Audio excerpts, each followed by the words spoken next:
Cole Hartwell was reading the agency letter for the first time when the stagecoach door burst open and a woman fell into the snow. Not stepped, not climbed down, fell.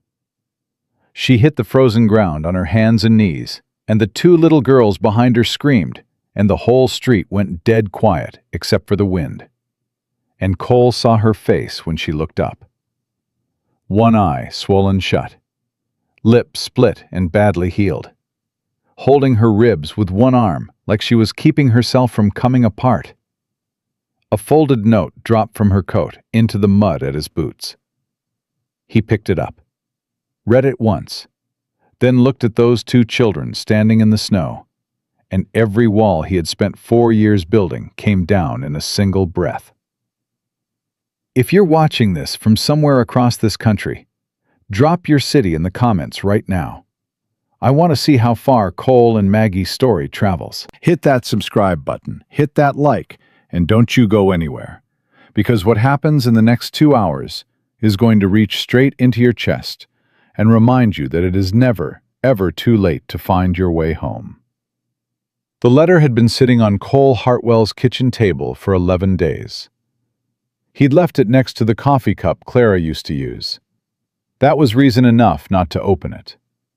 He'd written to the agency in Denver on a cold night in October, one of those nights when the wind comes down off the mountains and finds every gap in the log walls, and the silence inside gets so heavy a man can feel it pressing on his sternum. He'd written 3 sentences, described the ranch, said the winters were hard and a man should be honest about that up front.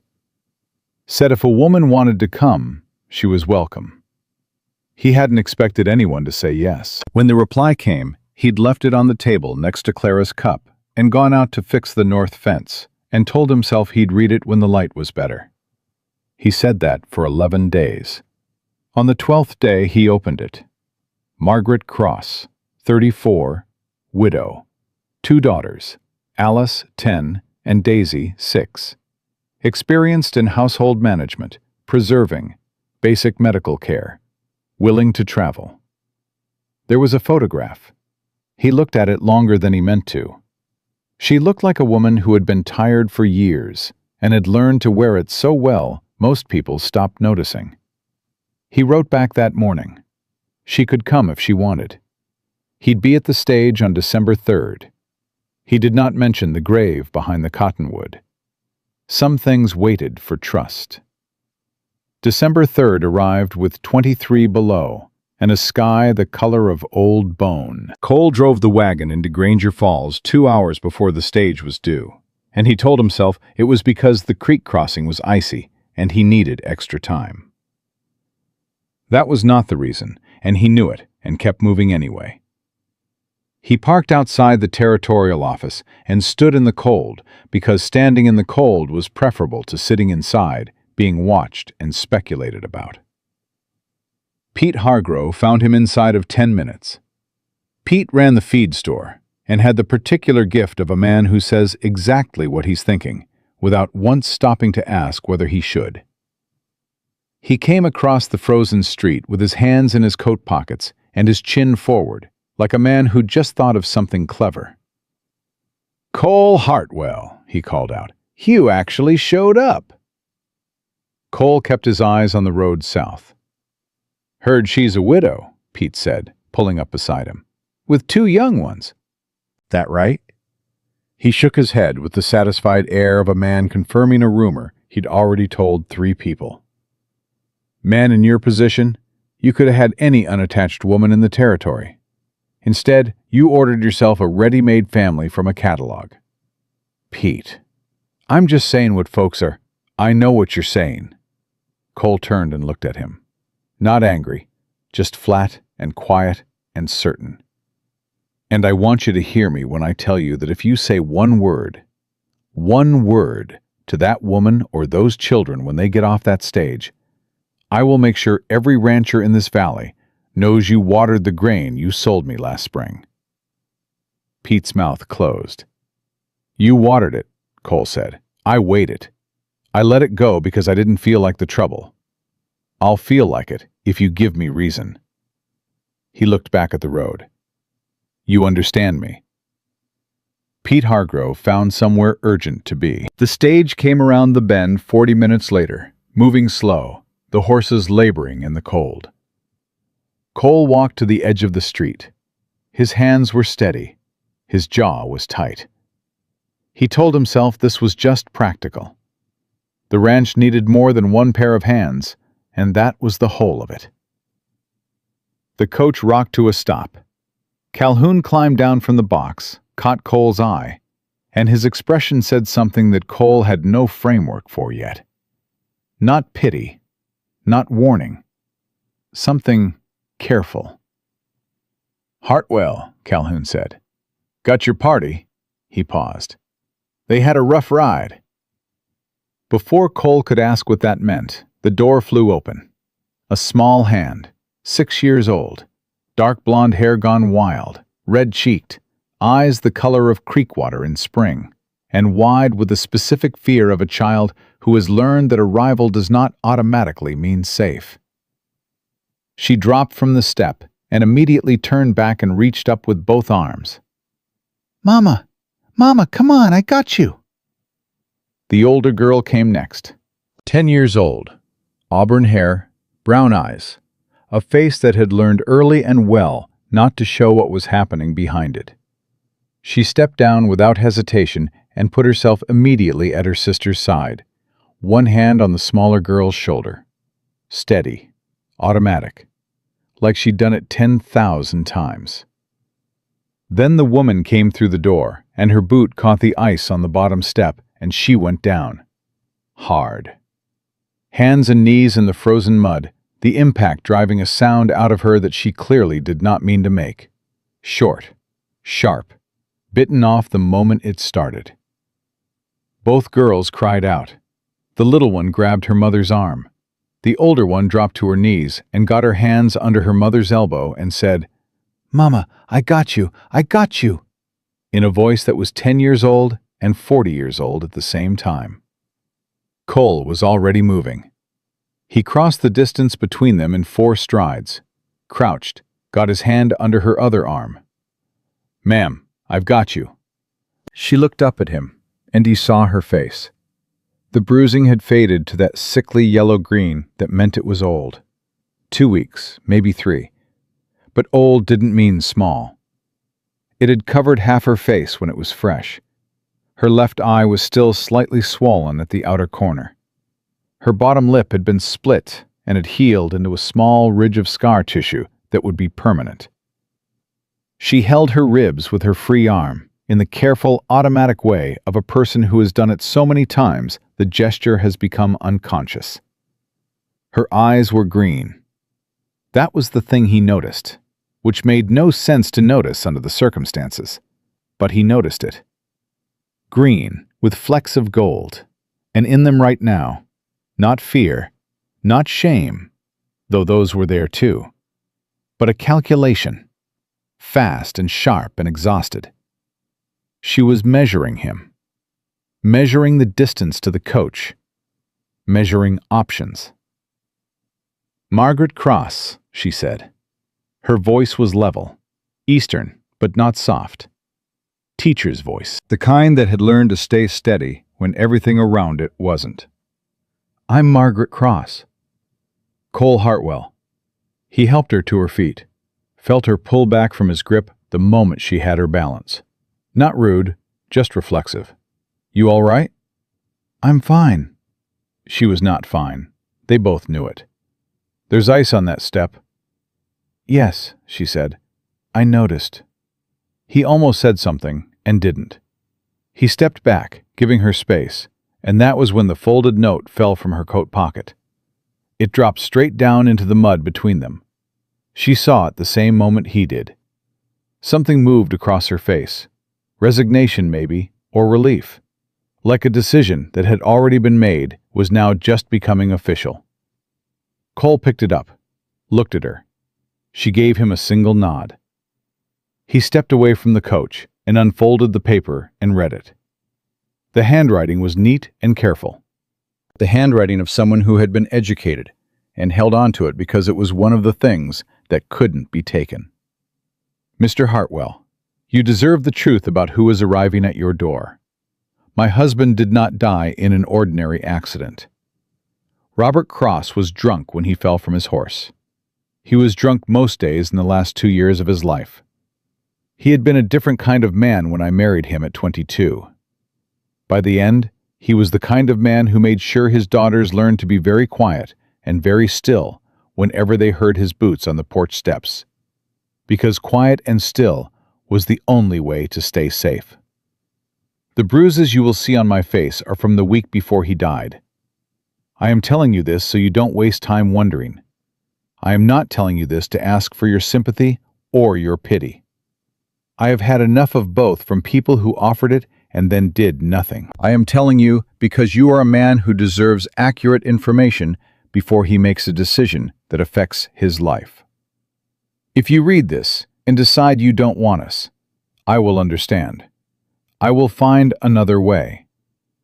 Alice and I have found other ways before, and we will again. But if you are willing, if you can look at me and my daughters and see not damage, but survival, I will work harder than any woman you have ever known. I will pull my weight every single day. I will ask for nothing beyond what we agree to. And I will never, as long as I live, cause you to regret the decision to open your door. Respectfully, Margaret E. Cross.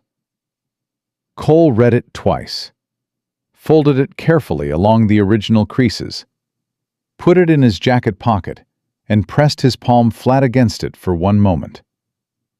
Then he turned around. She was watching him from beside the coach. The little one had pressed herself against her mother's leg. The older girl was standing slightly in front of them both. Not consciously, Cole thought. Just the way a 10-year-old positions herself when she has spent years being the first line of defense. The whole street was watching. He could feel it without looking. He walked back to them. "Mrs. Cross," he said. "Mr. Hartwell." Her chin was up. Her hands were still. Whatever the next 30 seconds brought, she had decided she would take it standing straight. "Road back to the ranch has ice on the creek crossing. We're going to lose light in about 3 hours." He looked at the sky, then back at her. "If we leave now, we make it. If we wait, we're stuck in town overnight." He paused. "But we eat first." She stared at him. "We can. When did the girls eat last?" A silence that lasted 2 seconds and answered the question completely. "This morning," she said. "Early." "Then we eat first." He looked down at the little one, who had been staring up at him with the open, uncomplicated suspicion of a 6-year-old who has learned that strange men require investigation. "What's your name?" She leaned further into her mother's leg. "Daisy." "You hungry, Daisy?" She looked up at her mother, back at him.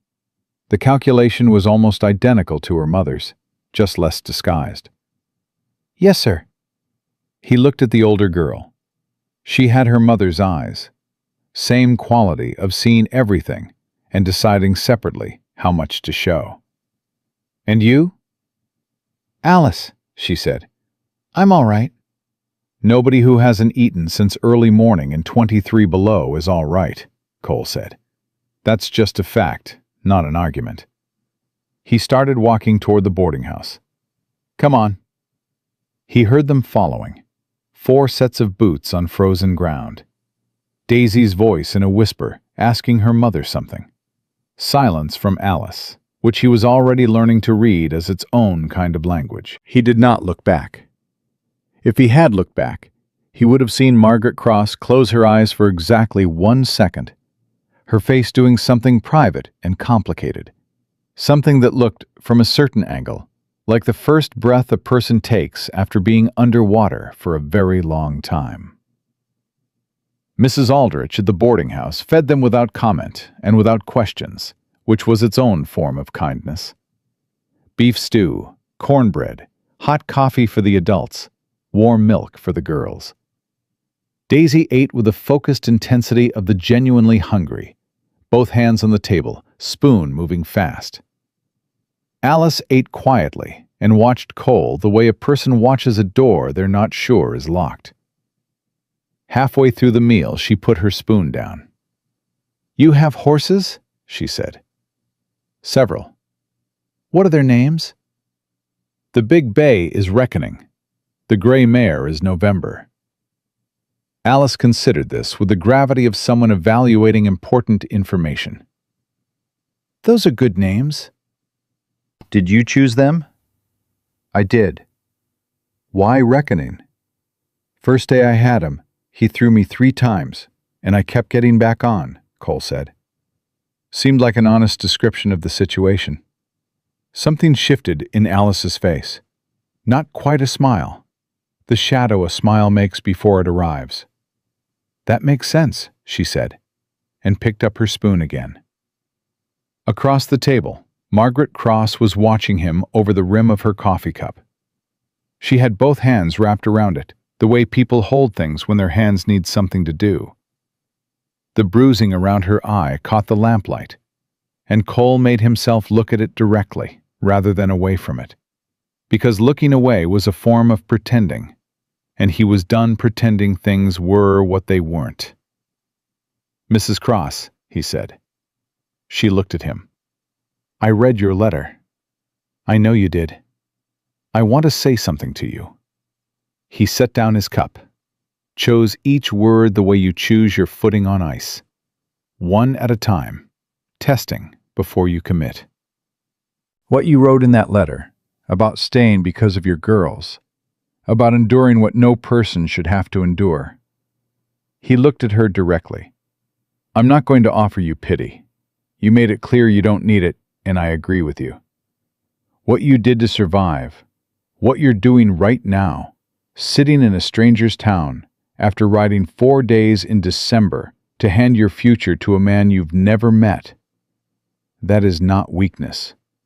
That is the hardest kind of courage there is." Her jaw tightened. She looked at the table. "But I'm going to be straight with you too, the way you were straight with me." He kept his voice even. "My ranch is 40 minutes from town in good weather. In a bad winter storm, 3 days. We can be cut off for weeks at a time. The work is hard, and it does not stop." He paused. "What I'm offering is a roof that doesn't leak, food enough for winter, and my word, that what happened to you before will not happen under my roof. Not once. Not ever." The little girl had finished her stew and was now leaning against her mother's arm with the full, boneless weight of a child losing the battle against sleep. Margaret wrapped her arm around her automatically, the way she'd done it every night for 6 years, her hand stroking slow circles without her thinking about it. "And what do you expect in return?" Margaret asked. "That we figure out the rest, like 2 adults, with common sense and no illusions about what this is?" He met her eyes. "Nothing more than that." She looked at him for a long moment. He could see her doing it, checking for the catch, looking for the place where the floor dropped away. He let her look. He had nothing to hide and no interest in pretending otherwise. "Alice," Margaret said quietly, still holding his gaze. "Yeah?" Alice said. "What do you think?" Alice set down her spoon. She looked at Cole with those careful, old young eyes, and she was quiet for a moment that felt longer than it was. "He looked at Daisy first," she said, "when we got off the stage, before he looked at you." She reached for her cornbread. "Men who are going to be mean don't do that." The table went still. Cole said nothing. Margaret said nothing. The fire in the hearth popped once. "All right," Margaret said finally, quietly, like a door closing on one room and opening on another. "We'll come to your ranch." "Good." He stood, reached for his coat. "We should move before the light goes." He was at the door, his hand on the frame, when Daisy's voice came from behind him, small and blurry with sleep, completely unguarded, the way 6-year-olds are when they're too tired to remember to be careful. Mama, she murmured, is the big man gonna be mean to us? Cole stood still with his hand on the frame, did not turn around.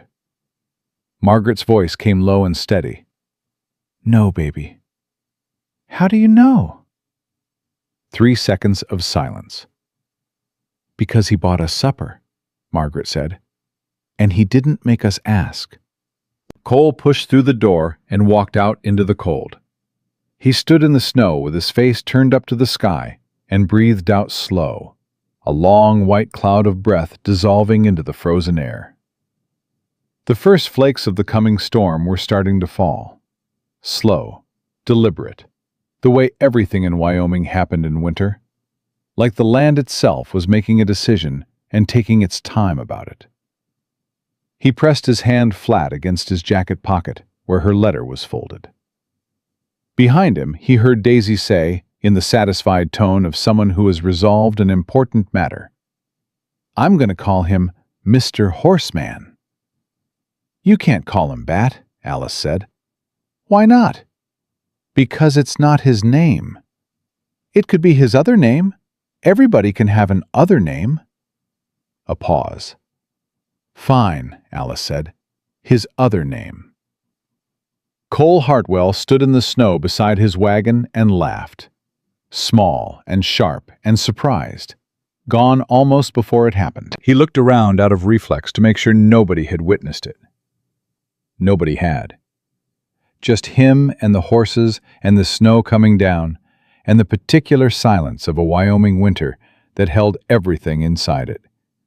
Grief and habit and all the complicated territory between a man who had stopped expecting anything and a woman who had learned the same lesson by a harder road. He climbed up onto the wagon seat, and he was gathering the reins when Calhoun appeared at his elbow, quiet as smoke. Hartwell. The driver's voice was low, not carrying. One thing I didn't say inside. Cole looked at him. The man. Her husband. Calhoun's eyes were steady and careful. He didn't just fall drunk off a horse.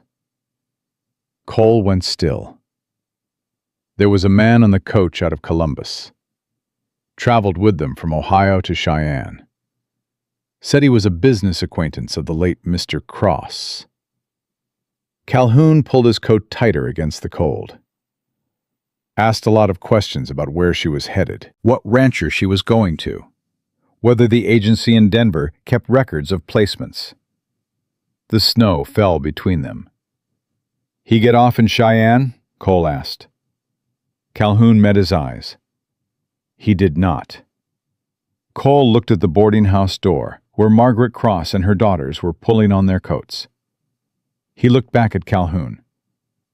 Thank you, he said. Figured you should know what you're driving home, Calhoun said, and walked back to his horses.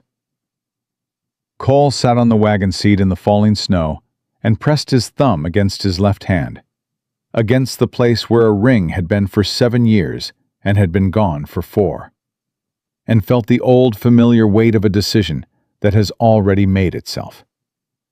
Whatever was coming, it was coming to his land. And on his land, the rules were his. He watched Margaret come through the boarding house door, one hand holding Daisy against her side, Alice one step behind them, and she looked up at him on the wagon seat with those green eyes that had been calculating exits since she stepped off that coach. And for just a moment, just one, she stopped calculating. She just looked at him. He reached down and held out his hand to help her up. She looked at it for a half second. That reflex again, that deep-wired hesitation. And then she took it. Her hand was cold, and her grip was stronger than he expected. He pulled her up. The wagon ride north took 40 minutes in good weather. That evening, with the snow coming down steady and the creek crossing glazed with a fresh skin of ice over the old, it took closer to 2 hours. Cole drove and said nothing. Not because there was nothing to say, but because the dark and the cold and the falling snow created a particular kind of silence that felt less like absence and more like the land itself asking everyone to be still for a while. Daisy fell asleep against her mother's side before they'd cleared the edge of town. Alice sat on Margaret's other side with her hands in her lap and watched the snow-covered ground move past them, and did not sleep, and did not speak. And Cole had the sense that Alice very rarely did either when she was in an unfamiliar place. After a mile or so, Margaret's voice came out of the dark beside him, quiet enough not to wake Daisy. "How bad is the crossing?" "Manageable," Cole said. "I'll take it slow." "Have you crossed it in worse?" "Most winters." She was quiet for a moment. Then, "What happens if the ice breaks?" "Horses know what to do. Water's only 3 feet deep at the crossing this time of year." He glanced sideways at her. "It won't break." "I checked it this morning." She nodded. He felt more than saw it. A slight shift of her weight, something releasing in her shoulders. Not trust, not yet. Just the specific relief of a person who has been given accurate information for once and knows what to do with it. The crossing held. The horses picked their way across with the careful delicacy of animals that understood ice. And Cole kept the reins loose and let them work. And on the other side, the road rose gently toward the valley, and the snow thinned a little under the shelter of the ridge. Alice spoke for the first time since they'd left town. "Is that your place?" Cole looked where she was looking. The ranch sat in the shallow valley below. The cabin windows lit amber from the banked fire he'd left before dawn. The barn, a dark shape against the white ground. Smoke rising straight up from the chimney into the still, frozen air. "That's it," he said. Alice studied it for a moment. "It looks warm," she said. There was something careful in the way she said it. Not a compliment exactly. More like a fact she was allowing herself to register. "It is warm," Cole said.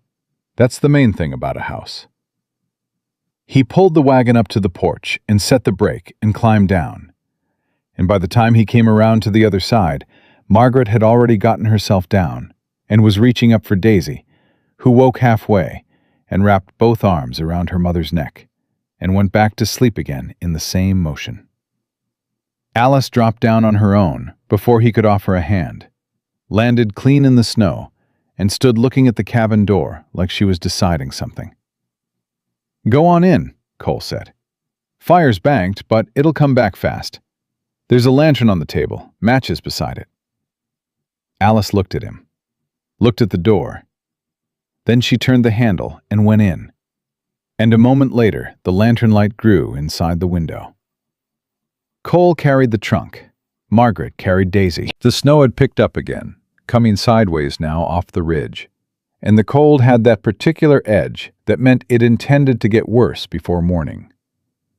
Inside, the cabin was dim and cold, but not deeply cold. The kind of cold that retreats when you throw 2 logs on the coals and give it 10 minutes. Alice was standing by the fireplace with the matches, looking at the banked fire with a serious expression of someone assessing a problem. "You know how?" Cole asked. "My father showed me," she said, and then stopped. Something moved through her face quickly, there and gone. Cole understood. He did not comment on it. "Kindling's in the box on the left," he said. "The small pieces first." She knew. She did it correctly and efficiently, and without asking for help.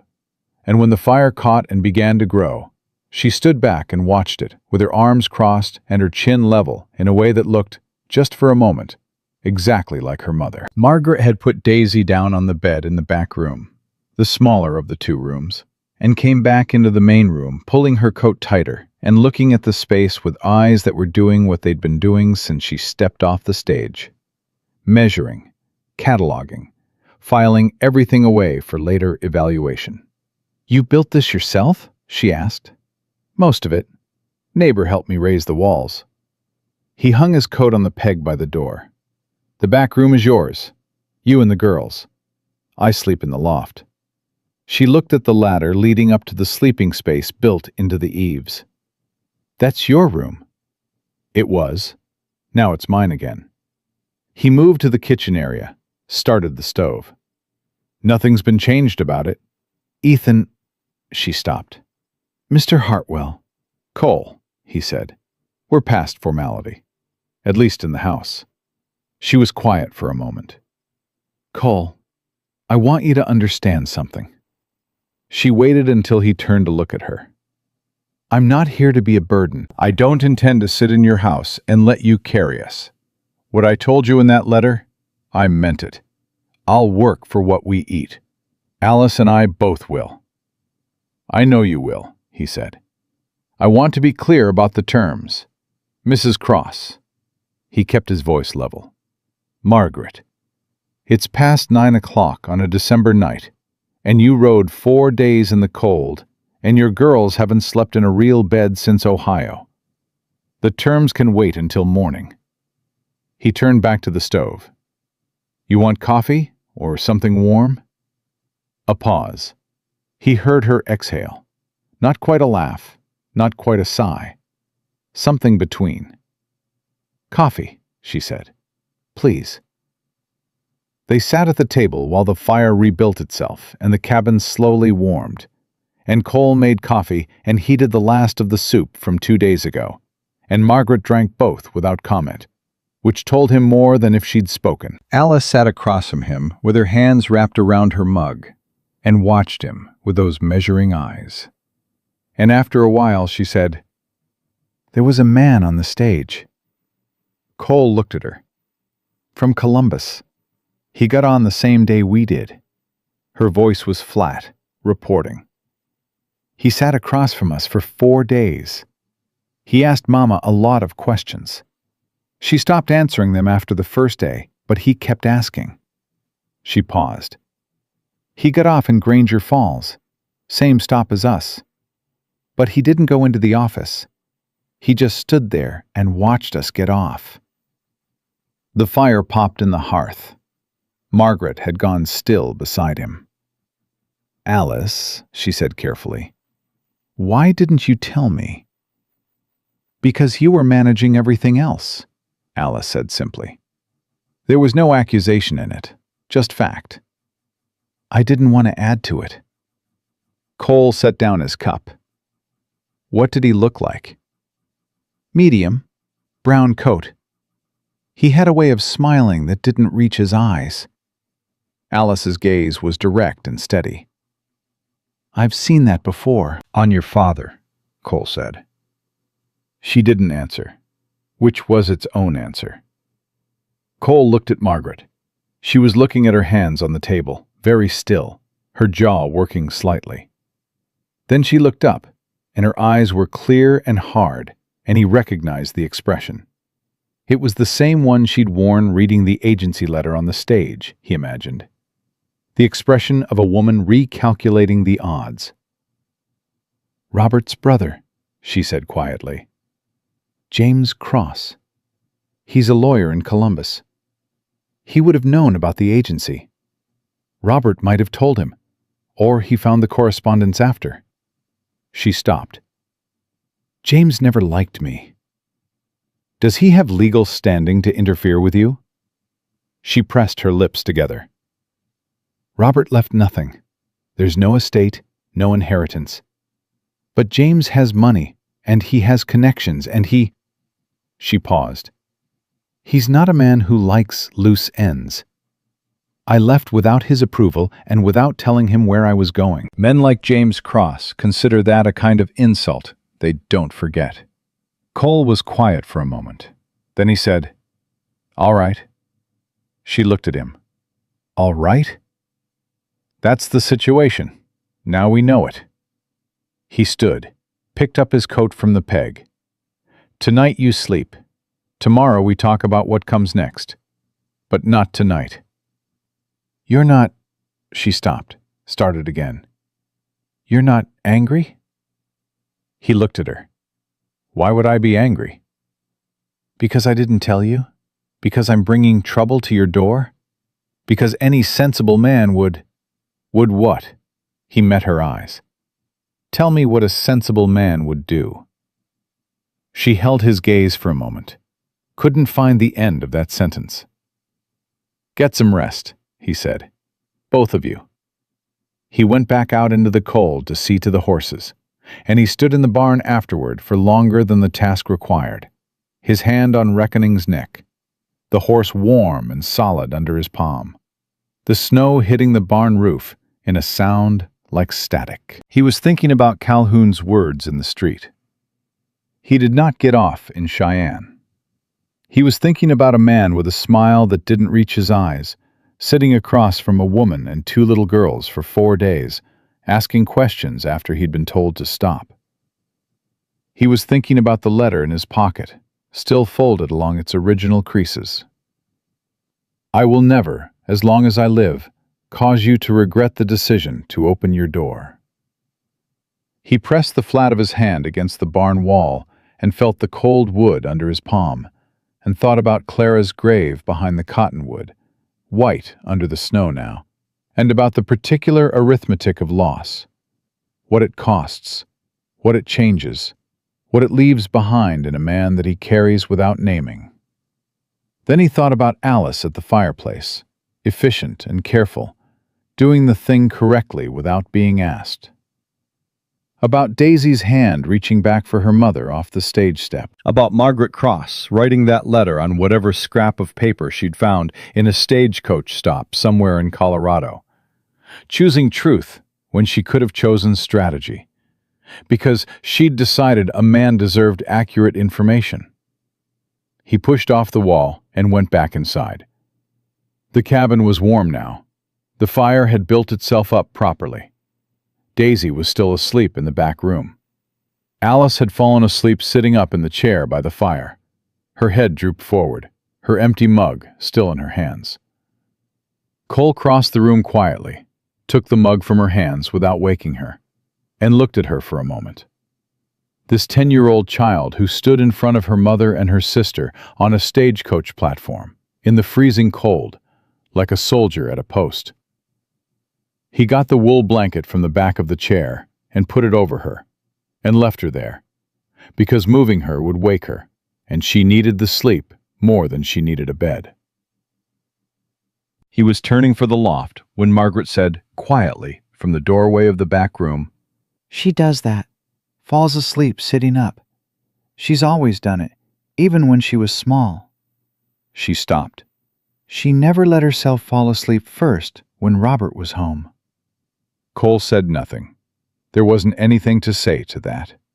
She's been standing guard since she was 6 years old, Margaret said. Her voice was steady, but the steadiness had a quality to it. The quality of something held in both hands, carefully, because if you set it down, it might break. She shouldn't have had to do that. A child shouldn't have to know how to do that. No, Cole said. She shouldn't. Margaret looked at her sleeping daughter for a long moment. Then she looked at Cole. I will spend the rest of my life making sure she forgets how, she said. That's not a figure of speech. That's what I'm here to do. I know it is, Cole said. She studied him for a moment in the firelight, that same calculation behind her eyes, but slower now, less urgent, like a problem she was still working but had more time for. Why aren't you afraid? She asked.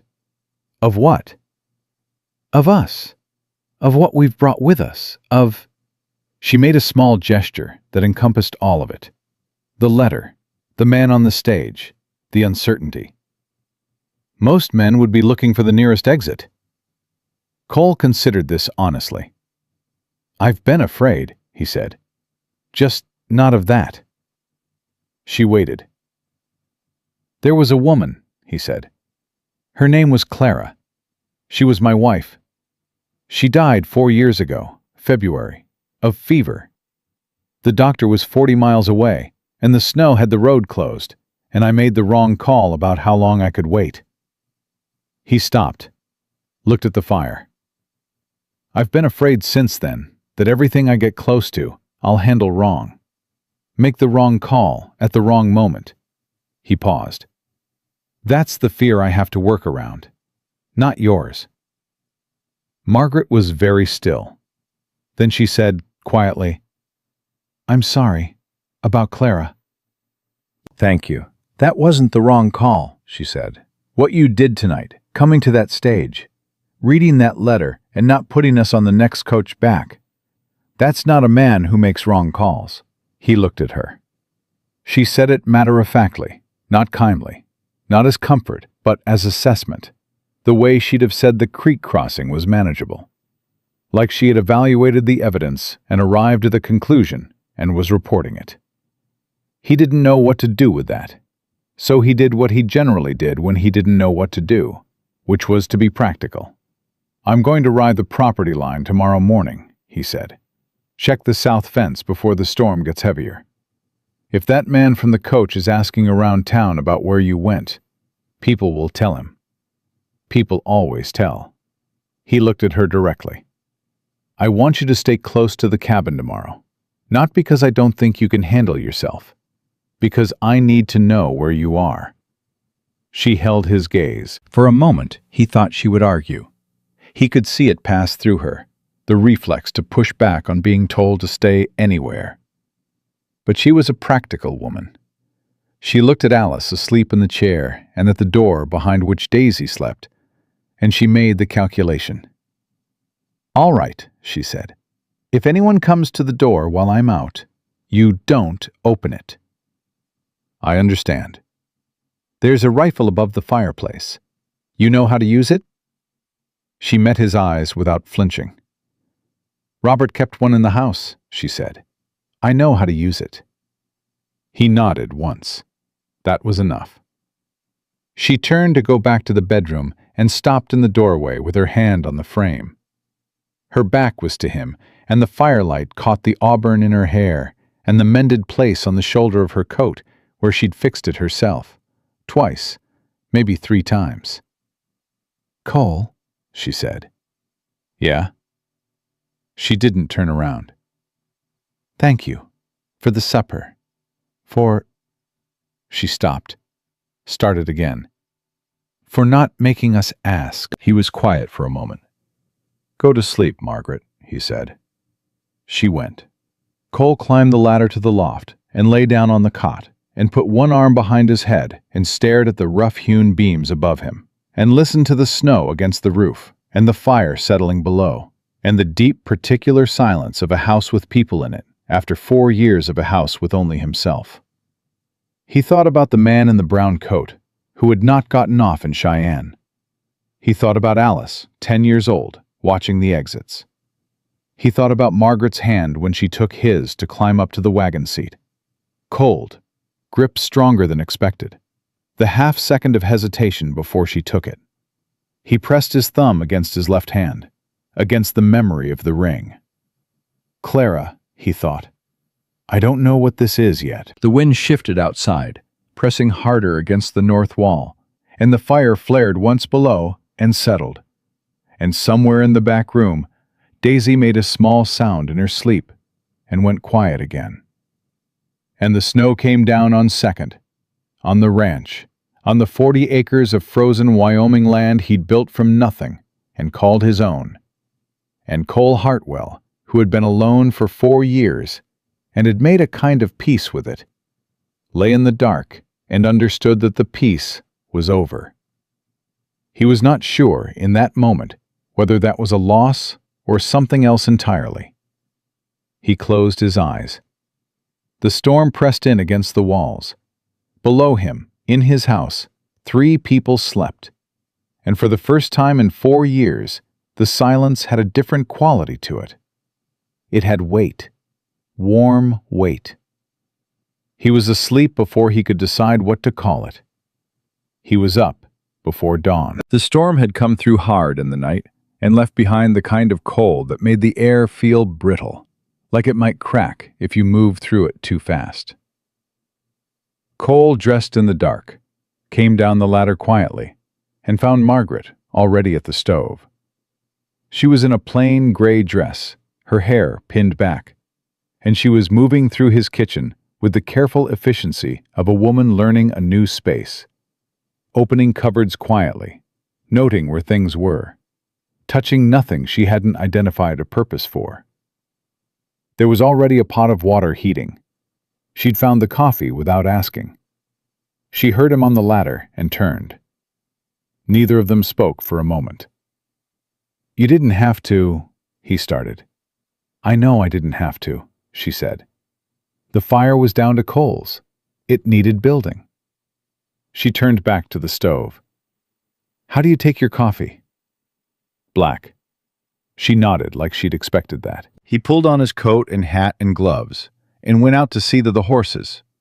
And when he came back in 20 minutes later, the coffee was on the table, and she was cutting the bread he'd baked 3 days ago. And Daisy was sitting at the table in her nightgown, with her hair in all directions, watching her mother work with sleepy, solemn eyes. "Good morning," Daisy said to Cole, very formally. "Morning," he said. She studied him. "You were already outside." "Horses need feeding early." She considered this. "Do horses get hungry the same as people?" "Pretty much." "Do they get cold?" "They do." She nodded slowly, working through the logic. "Then you should feed them breakfast before us," she said. "Because they can't feed themselves, and we can." She looked at her mother. "Right, Mama?" "That's right," Margaret said, not turning from the bread. "That's what Mr. Horseman did," Daisy announced, apparently to the room. "So that's correct." Cole sat down at the table and wrapped his hands around the coffee cup and said nothing. And across the kitchen, Margaret's shoulders moved in a way that might have been a laugh that she kept to herself. Alice came out of the back room 10 minutes later, fully dressed, hair combed, and took her place at the table, with the composure of someone who had been waking up and presenting themselves as functional for years, regardless of how they actually felt. She looked at Cole. He looked at her. "Sleep all right?" he said. "Yes, sir." She paused. "Thank you for the blanket." "You're welcome." She picked up her bread and ate and said nothing else. But she'd angled her chair slightly so she could see both the door and Cole at the same time. And Cole noticed that and did not comment on it. Because the way to get a child like Alice to trust you was not to point out that she didn't yet. He ate quickly, drank his coffee, stood. "I'm going to ride the south fence line. Be back by midday." He looked at Margaret. "Storm came through hard. There may be breaks. I need to check before the cattle find them." She met his eyes. He saw that she remembered what he'd told her last night. "Stay close. Don't open the door." "We'll be here," she said. "There's flour in the bin, dried beans in the crock on the second shelf, salt pork hanging in the cellar. Help yourself to whatever you need." He pulled on his gloves. "The rifle's loaded. You won't need it, but it's there." "I know where it is," she said. He went. The south fence had 2 breaks, which he'd half expected. He spent 2 hours in the cold working the wire, his hands stiff in the gloves, his breath coming in hard, white clouds. The work was familiar, and he let it run on its own track, while the other part of his mind worked the problem of James Cross. A lawyer. Columbus, Ohio. Enough money to put a man on a stage to Wyoming in December. Enough connection to know which matrimonial agency in Denver his dead brother's wife had used. That was not a man acting on impulse or grief. That was a man who had already decided something and was moving deliberately toward it. The question was what he wanted. Robert Cross had died with nothing. Margaret had said so plainly. No estate, no money, no inheritance to dispute. So it wasn't money, or not only money. It was the thing she'd said at the table last night. Men like James Cross consider that a kind of insult they don't forget.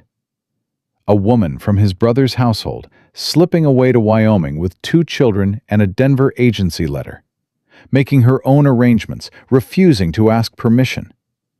That was the kind of story a man like James Cross could not allow to exist unchallenged. because if it existed, it meant she'd won. Cole pulled the last strand of wire tight, drove the staple, stepped back. He rode into Granger Falls on his way home. Mrs. Aldrich was sweeping her porch when he came down the main street, and she stopped and watched him ride past, with an expression that meant she had something to say. He pulled up. "Mornin', Mrs. Aldrich." "Cole." She set the broom against the rail. "There was a man in here last night, after you left, asking about you." Cole kept his face still. "What kind of asking?" "The kind that tries to sound casual and isn't." She folded her arms. "Brown coat, medium build. Said he was an old acquaintance of yours, passing through. Wondered if you'd come by lately. I told him I didn't know your schedule." She paused. "He asked if you'd had any visitors come in on the stage recently." "What did you tell him?" "I told him I run a boarding house, not a registry." Her chin went up slightly.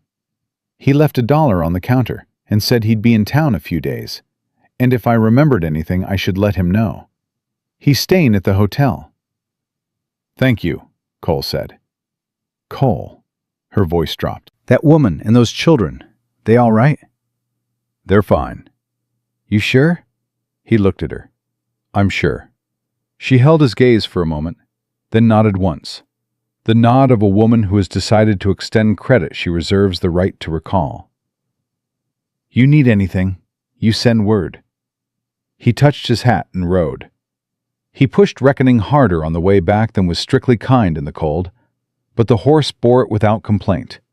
And when the ranch came into sight in the pale afternoon light, Cole felt something in his chest ease slightly.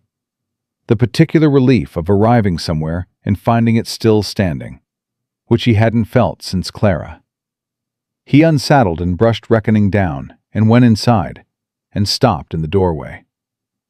The cabin was different. Not changed exactly. Nothing had been moved significantly, nothing rearranged without reason. But there were dishes clean and stacked by the wash basin. There was a smell of something cooking that was not anything he'd taught himself to make. The table had been wiped down. The firewood box had been restacked, the pieces fitted together more efficiently than he'd ever bothered to do it himself.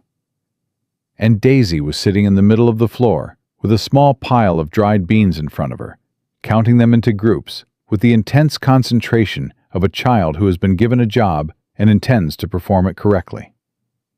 She looked up when he came in. "I'm sorting the beans," she announced. "Mama said to take out the bad ones. I found 4 bad ones." She held them up for his inspection. "See? These ones are wrinkly." "Good eye," he said. She beamed and went back to work. Margaret came in from the back room with a pile of mending in her arms. His mending, he realized. The shirts and trousers he'd left heaped in the corner, because he kept meaning to get to it and never had. She stopped when she saw his face. "I found it in the corner," she said immediately. "I wasn't going through your things. I needed something to do, and Alice said—" "It's fine," he said. She looked at him more carefully. What happened? It wasn't quite a question. He came in fully and closed the door against the cold, and she put the mending down on the chair and waited with her arms at her sides. And he thought again, not for the first time, that she was a woman who had learned to read a room very quickly, because her safety had depended on it. "He's in town," Cole said, "staying at the hotel. He's been asking questions." She was still for a moment. Then she sat down in the nearest chair, not because she was weak, but because she was practical, and her legs had received information her face wasn't showing yet. "James," she said. "Most likely." Alice appeared in the doorway of the back room. She looked at her mother, looked at Cole.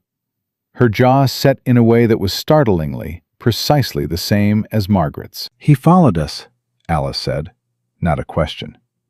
"Appears so," Cole said. "What does he want?" Her voice was flat and 10 years old and furious, in the quiet, controlled way of a child who has learned that loud anger gets you nowhere. "I don't know yet," Cole said. But we're going to find out, before he finds a way to make us find out on his terms. Margaret looked up at him.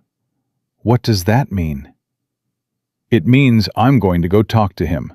She stood up immediately. No. Margaret, no. She said it the way she'd said things in the letter. Not hard, not loud, just completely certain. You go talk to him, and you show him where we are. You show him that you know who he is, and that you're concerned enough to come to him. That gives him information he doesn't have yet, and leverage he hasn't earned.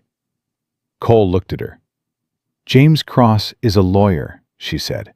He lives and breathes leverage. You don't walk into a room with a lawyer on his ground unless you know exactly what cards he's holding. Right now, he doesn't know what you know. That's the only advantage we have. Don't give it up for the sake of feeling like you're doing something. The room was very quiet. Daisy had stopped sorting beans. Cole looked at Margaret Cross and understood, not for the first time, but more clearly than before, that the tired woman in the photograph had never been the whole story. "All right," he said. "What do you suggest?" She sat back down, pressed her hands flat on her knees. He recognized that gesture. It was what she did when she was organizing her thoughts. He'd seen it twice already. He doesn't know what arrangement we have. He doesn't know the terms. He's going to try to find out before he moves, because James always knows the full situation before he acts. She looked up. What does a lawyer need to challenge a woman's right to be where she is? Standing, Cole said. Legal standing. Exactly. I'm a widow, free to go where I choose and make whatever arrangement I choose. He has no standing to challenge that unless... She stopped. Unless you're in an arrangement that's irregular, Cole said. Unmarried, living in a man's house, with children. He paused. He'd use that. Say the arrangement is improper, that the girls need to be in a proper household. He'd say I'm unfit, Margaret said quietly. That I abandoned my husband's family, meaning his family, the Cross family, to come live with a stranger in improper circumstances. He'd make it about the girls. She looked at him steadily. That's his play. I know how he thinks. He uses children like chips in a card game. Alice made a small sound in the doorway. Margaret looked at her. Come sit down, sweetheart, she said. Alice came and sat beside her mother, and Margaret put her arm around her daughter's shoulders, and Alice leaned into it, just slightly. The lean of a child who wants the comfort and hasn't entirely given herself permission. Cole looked at the two of them, the mother and the older daughter, both carrying the same careful posture, both with those eyes that saw everything and gave away nothing, and felt something that he didn't have a precise word for. Anger was in it. Something protective was in it. Something that had nothing to do with obligation or arrangement, and everything to do with the simple fact of a 10-year-old girl who had been standing guard since she was 6 years old and deserved to stop. "There's a way to take that play off the table," he said. Margaret looked at him. "I know there is. I'm not saying we have to. I want to be clear about that. I'm not saying it as pressure or as Cole." She said his name with a kind of tired directness. I know what you're not saying. I'm a grown woman. I understand what the options are. She was quiet for a moment. What I don't know is whether it's the right thing to do in haste, because a man in a brown coat is staying at the hotel. Doing things in haste because of men like James Cross is how I ended up in 12 years I can't get back. He sat down across from her. "That's fair. I need you to tell me something honestly." "All right." She met his eyes directly. "If James Cross weren't here, if there was no threat, no lawyer at the hotel, no man who didn't get off in Cheyenne, would you want us to stay?" The fire in the hearth was the only sound. Cole did not look away from her. "I put the letter next to Clara's coffee cup," he said. "The one from the agency. I left it there for 11 days, because reading it meant deciding, and deciding meant opening something I'd spent 4 years keeping closed." He paused. "I read it on the 12th day and wrote back the same morning, and I've had no regret about that. None." He looked at Alice, then back at Margaret. "That answer your question?" She studied him for a long moment. Then she nodded slowly. "Mama?" Alice said. "Yes." "He means it," Alice said. "He means what he says, every time." She said it with the matter-of-fact certainty she'd used at the boarding house. The same tone, the same delivery. "I've been watching." Margaret looked at her daughter. Something in her face shifted. The particular expression of a mother who has raised a child and then, in one moment, sees the full person that child has become. Not small, not fragile, something weathered and real and entirely itself. "I know you have," she said softly. From the floor, Daisy, who had resumed her bean sorting with magnificent unconcern, held up another bean. "This one's wrinkly too," she said. "That's 5. She paused. "Mr. Horseman, how many bad beans is too many bad beans for the soup?" Cole looked at her. "More than 5, he said. She nodded very seriously. "Okay, so the soup is still good." "Soup's still good," he agreed. He heard Margaret make that sound again, the almost laugh, the one she kept to herself. But this time, when he glanced at her, she didn't look away, and for the first time since she'd stepped off that stagecoach, he saw the exhaustion in her face without the armor over the top of it. Just tiredness, and something careful and new underneath, like a plant that's not sure yet if the ground is solid enough to root. "I'll ride back to town tomorrow morning," Cole said. "Not to find him, to see Sheriff Briggs. Tom Briggs has been the law in Granger Falls for 8 years. He's a straight man. He should know what's happening on his ground before it becomes a problem on his ground." He looked at Margaret. "He'll want to talk to you eventually." "I know," she said. "I'm not afraid of that." "I didn't think you were." She looked at the window, the thin winter light going pale gold as the afternoon faded. "Cole, does it bother you, all of this? What you're walking into?" He considered that honestly, the way she'd taught him to in the space of 1 day, because she was a woman who asked straight questions and deserved straight answers. "Clara dying bothered me," he said. 4 years of this house being empty bothered me. The idea of spending the rest of my life talking only to horses and cattle and Pete Hargrove." He paused. "That bothered me more than I was willing to say out loud." He looked at her. "A man coming to my property who wants something that belongs on my property? That doesn't bother me. That just makes me clear about where I stand." Margaret Cross looked at him across the table in the fading light of a Wyoming winter afternoon, her daughter leaning against her side, and her younger daughter sorting beans on the floor between them. And Cole saw the moment something decided itself behind her eyes. Not all the way, not yet, but the first step of a longer road. "All right," she said quietly. "Then we figure this out." Outside, the wind was picking up again, coming down off the ridge with the low, purposeful sound it made when it meant to stay. The temperature was dropping. Somewhere in the north pasture, Cole's cattle were moving together for warmth, the way they always did when the weather intended to be serious. He looked at the door. James Cross was in town. In a hotel room 10 miles south, sitting with his hands on a table, working through the same problem from the other side. Cole had no doubt about that.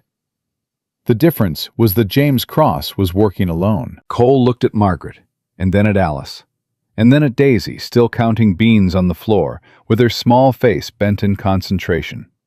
and he felt the thing that he'd felt on the wagon seat the night before. The weight that was warm weight. The silence that was not empty. He got up and added 2 logs to the fire, and the cabin grew warmer, and outside the wind pressed against the walls and found them solid. He rode into Granger Falls the next morning before the town was fully awake, which was intentional. The hotel was a 2-story frame building on the east end of the main street. The nicest thing in Granger Falls, by the low standard of nicest things in Granger Falls. Cole tied reckoning at the rail outside the sheriff's office first and went in, and Tom Briggs was already at his desk with coffee and a week-old newspaper, which was also intentional. Tom Briggs was an early man, always had been, and Cole had timed his arrival accordingly.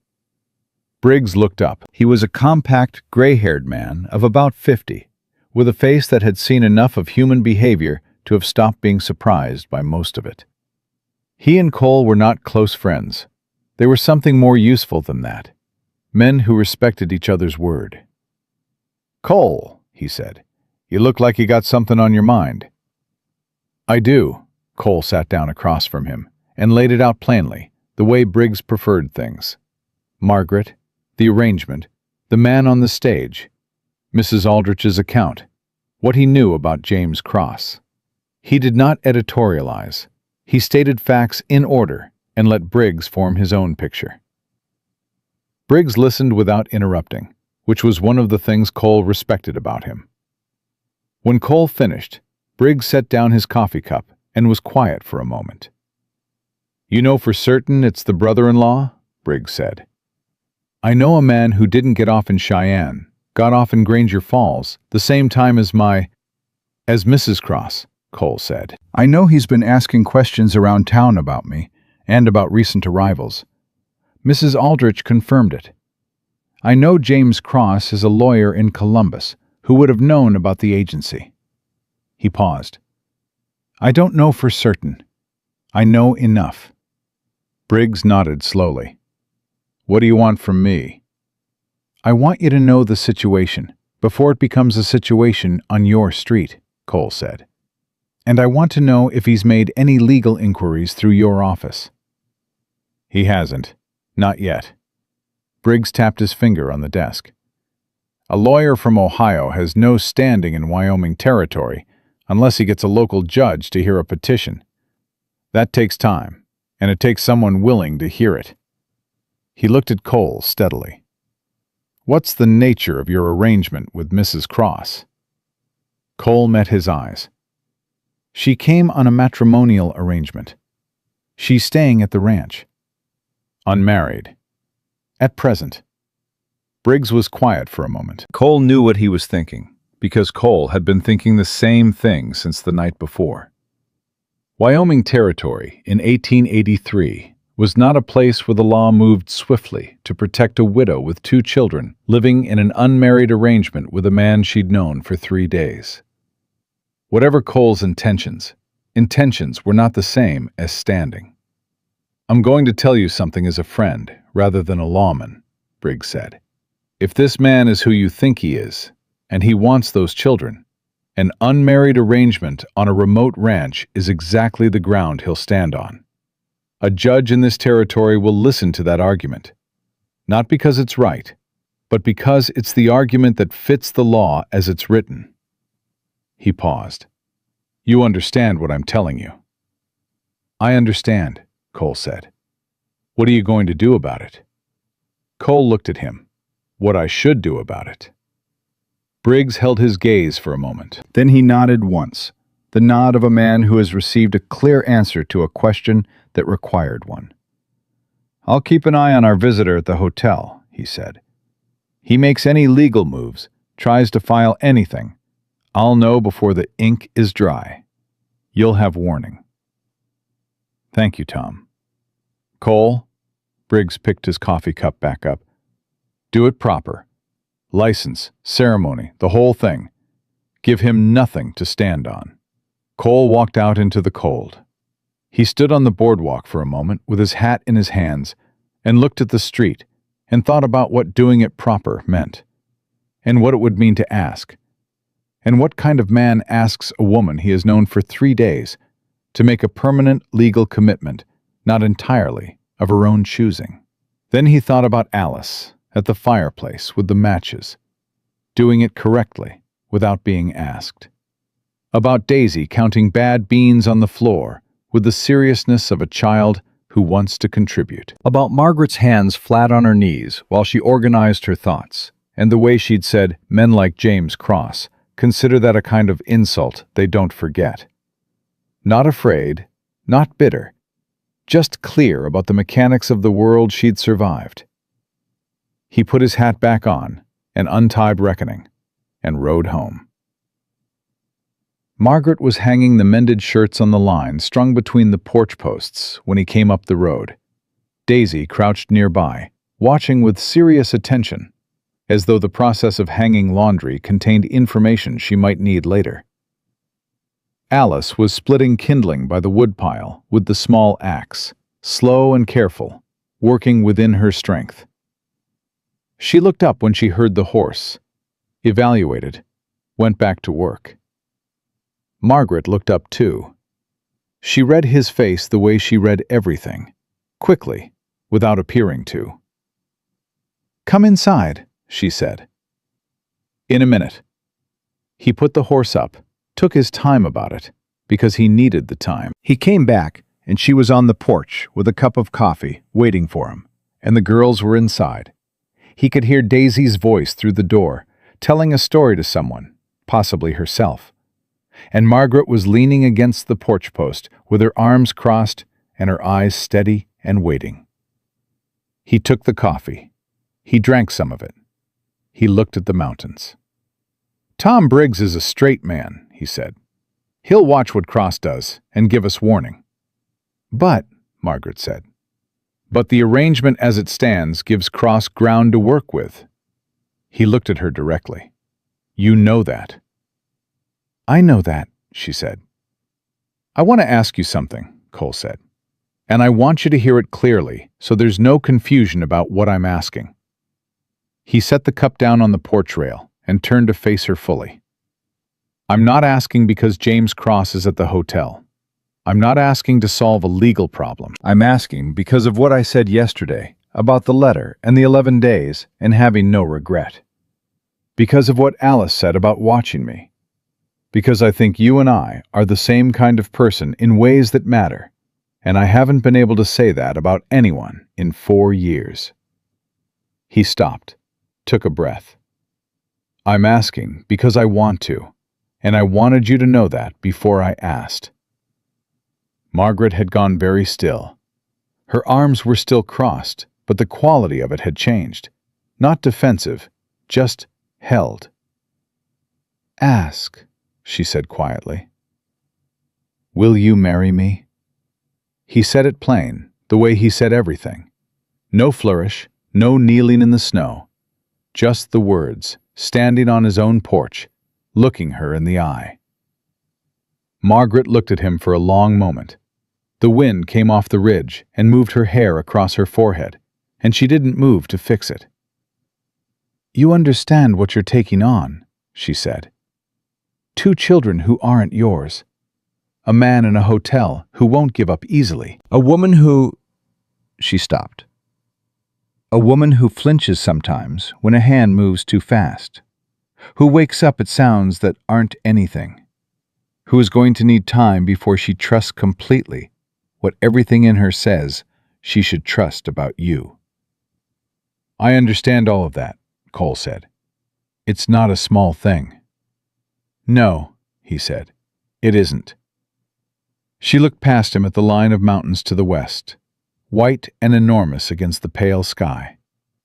He let her look. He had asked his question, and it was hers now, and he was not a man who took questions back or softened them after the fact. "Alice needs to know," she said finally. "I know she does." Margaret turned and opened the cabin door. "Alice," she called. "Can you come out here, please?" Alice appeared in the doorway, her coat half on, with the look of a child who had possibly been closer to the door than she'd want to admit. She came onto the porch and looked at her mother, then at Cole, then at her mother again. Cole has asked me something, Margaret said. I want you to know about it before I answer. Alice turned to Cole and waited. I've asked your mother to marry me, Cole said. He kept his voice even, the same voice he used for everything that mattered. I want you to know what that would mean. It would mean this ranch is your home as long as you want it. It would mean nobody takes you anywhere you don't choose to go. It would mean that whatever trouble followed you here, you face it with somebody standing beside you who has no intention of moving. He looked at her directly. And it would mean I expect nothing from you, except that you be who you already are, which is more than enough. Alice's jaw worked slightly. He watched her do the calculation, the fast, thorough, too old calculation that she'd been running on every situation since she was 6 years old. Looking for the catch, looking for the floor that dropped away. She looked at her mother. Do you want to? Margaret looked at her daughter for a moment. Then she said, I think I do. Then you should, Alice said. He means it. She pulled her coat straight and walked back inside, and the door closed behind her. And from inside came Daisy's voice immediately. What did he say? What did he say? And Alice's response, too low to make out. Cole looked at Margaret. She looked at him with those green-gold eyes, and the calculation was still there. It would probably always be there, he was beginning to understand. And that was not a flaw, but a fact about a woman who had survived by being careful. And he would spend whatever time he was given proving that the care was no longer necessary on his ground. Yes, she said. He nodded once. All right. That's it? All right? What else should I say? Something moved through her face, exasperation and something warmer underneath it. Most men say, something, she said. I meant what I said on the porch about why I asked, he said. I don't have more than that, but I meant all of it. She looked at him for another moment. Then she picked up his coffee cup from the rail and handed it back to him. Finish your coffee, she said. We should go to town today if we're doing this. He took the cup. You want to do it today? James Cross is at the hotel and has been asking questions for 2 days, she said. Yes, I want to do it today. I want to walk into Tom Briggs's office with a marriage license, and I want it on file before that man makes a single legal move. She paused. And separately from all of that, I want it done. I am tired of waiting for things to be decided. I have waited long enough for things to be decided. Cole drank his coffee.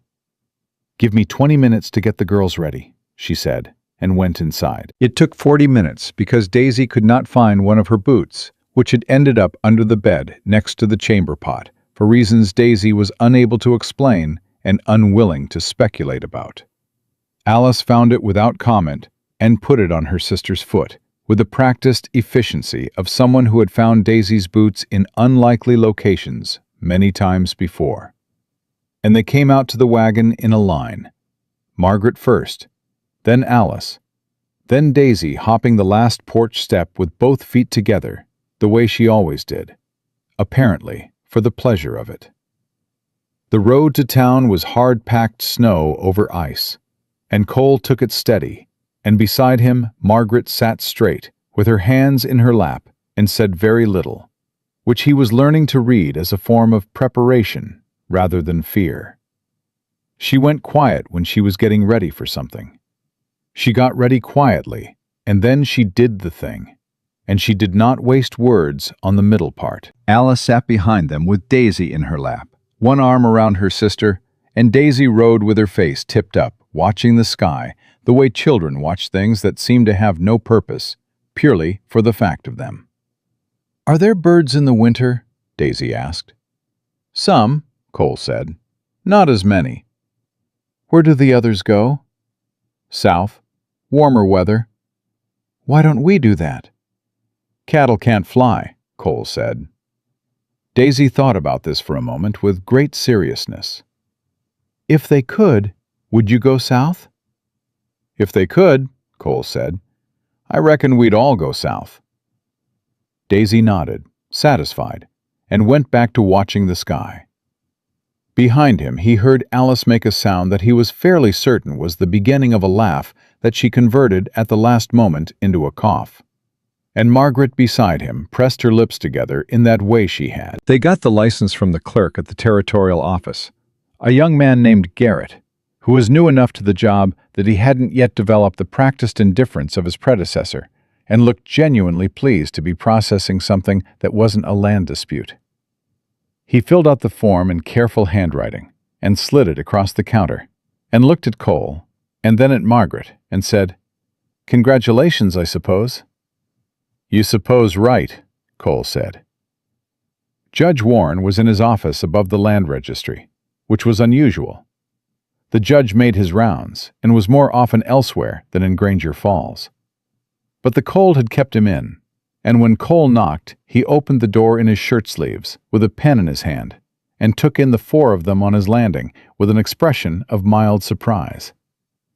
"Hartwell," he said. "Judge," Cole held up the license. "Got a minute?" Warren looked at the license, looked at Margaret, looked at the two girls behind her, Daisy examining the landing railing with focused attention, Alice examining the judge with the same attention she gave everything. He stepped back from the door. "Come in, then." The ceremony took 8 minutes.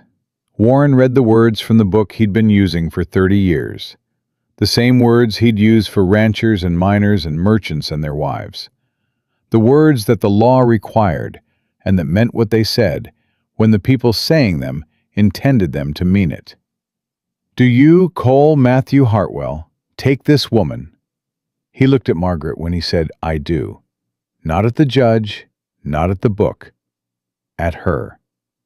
She was looking back at him in the same way she'd looked at him across Mrs. Aldrich's table, measuring, but with something different in it now. Something that was measuring and finding, rather than measuring and waiting.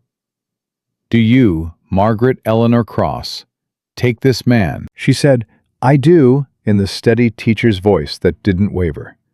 And then Warren said something about husband and wife, and signed the certificate, and slid it across his desk, and shook Cole's hand. "You can kiss your wife if you're inclined," Warren said. Cole looked at Margaret. She looked at him. There was a half-second that held more than half-seconds usually hold. He leaned down and kissed her, brief and careful, and her hand came up and held his arm for just a moment, and that moment was enough. "I kissed Mama," Daisy announced to the room, "on her cheek, this morning, before you did." Warren looked at her. "Noted," he said gravely. "So I was first," she said. "You were first," Cole confirmed. She looked satisfied and went back to investigating the judge's bookshelf with her hands behind her back, in the manner of someone who has been told many times not to touch things and has developed a workaround. Alice was standing by the window. She had watched the whole ceremony with those careful eyes, and now she was looking at Cole in a way that was different from the way she'd looked at him before. Not the measuring look, not the guarded look. Something that had set down some of its weight. He crossed the room to her, crouched down so he was at her level.